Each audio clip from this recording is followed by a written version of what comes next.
Welcome to another episode, in which we move beyond the BS and really get into the raw truths of awakening. And today we're talking about getting fed up and how you can use it as a pivotal moment for transformation. And I've done this several times in my life for big transformations. So if you're a wellness pro who is over fed up, perhaps, with performing wellness, with acting as if, but really you're a hot stress mess behind the scenes. If you're ready to step into embodying the peace and presence that you preach, hang out here with me. So I've used being fed up many times in my life. I overcame addiction when I got really fed up. I had a pivotal moment, looked myself dead straight in the eye in a mirror and made that decision, said, you do not need this anymore. And I changed. I was so fed up, so fed up. And there's other times in my life where I've made big changes. In fact, even the little changes in your health and wellness or what you tolerate in the people around you will typically come because you got fed up finally.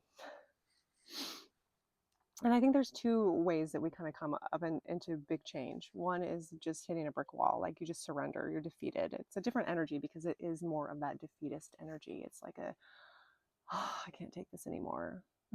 So you give in and you change. And that works from time to time. But what I'm talking about is the other way, which is getting fed up. And that is another energy because there's a lot of force behind it. There's a lot of kinetic energy that you can feel when you're fed up. And I think it's super important to capitalize on that moment. Because if you don't, you will backslide. You will go back into autopilot. Because change and transformation takes intentionality and it takes effort.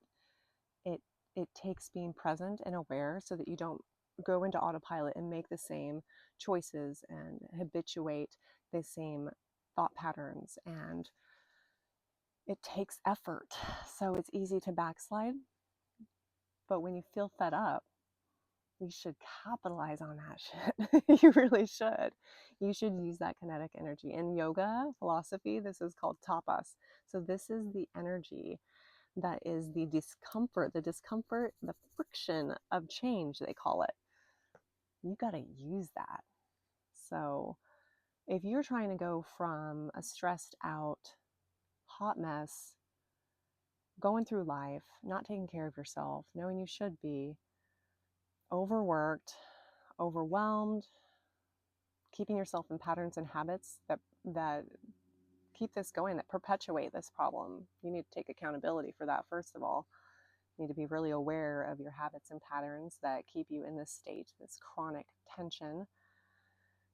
And you want to transform from that. You're fed up. You're done with it. You can't go on anymore. It's affecting your relationships. It's affecting your health, your work. I mean, there's not a facet of your life that will not be affected by chronic tension and stress.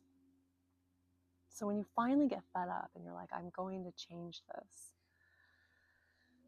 there's a couple ways you can go about it. The fastest method is stillness, just coming into presence, just dropping the bullshit straight up. Now, that's easier said than done for most people. If you've been doing a lot of spiritual work for many years, it's probably more accessible.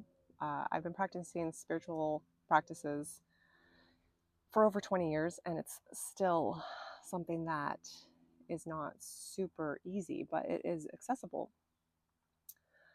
That's one way to come about it. Just drop into the presence of the stillness so you can drop the narratives and stories that perpetuate the problem. Most of us need a stepping stone or 2 or 3 or 50.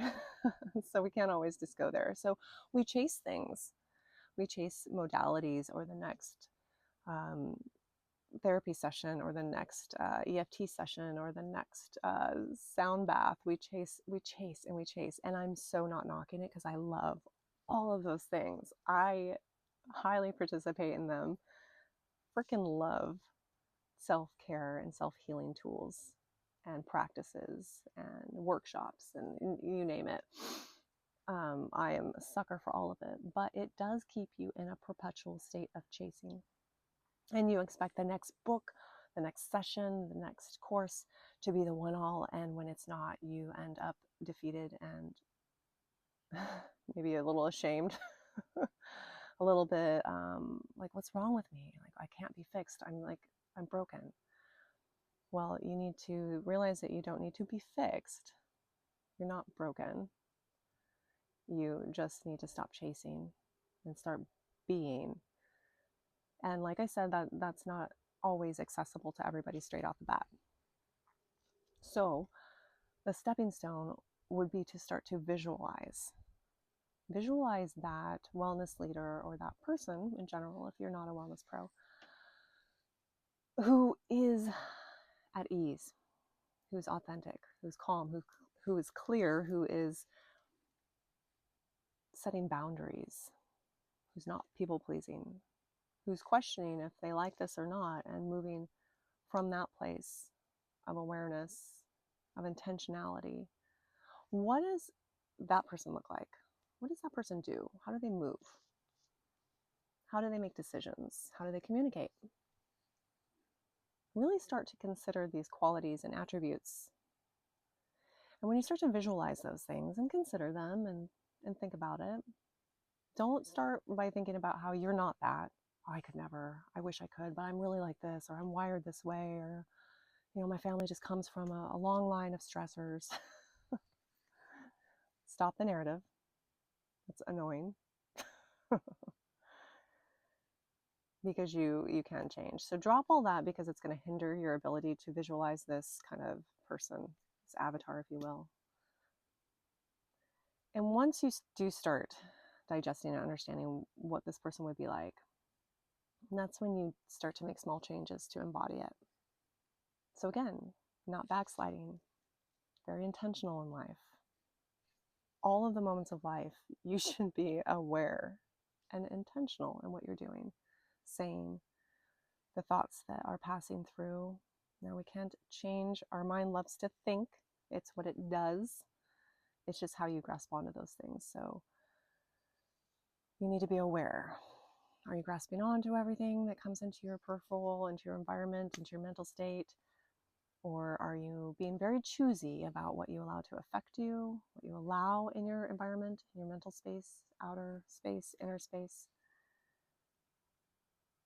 Start to get super aware of each moment as it's passing. Is it in alignment with what that person would be doing, saying, experiencing, feeling, moving? If not, you need to shift. Shift into that. And get fed up. Get so fed up with the old version of you. It tastes awful in your mouth. You want to spit it out. Ugh, can't do that anymore. You'll stop going back to it eventually. And like I said, I do love tools. I'm not knocking anybody and any modality. I love it. If you want some tools, I have some for you. Check out the description. I have some free ones, some not free ones.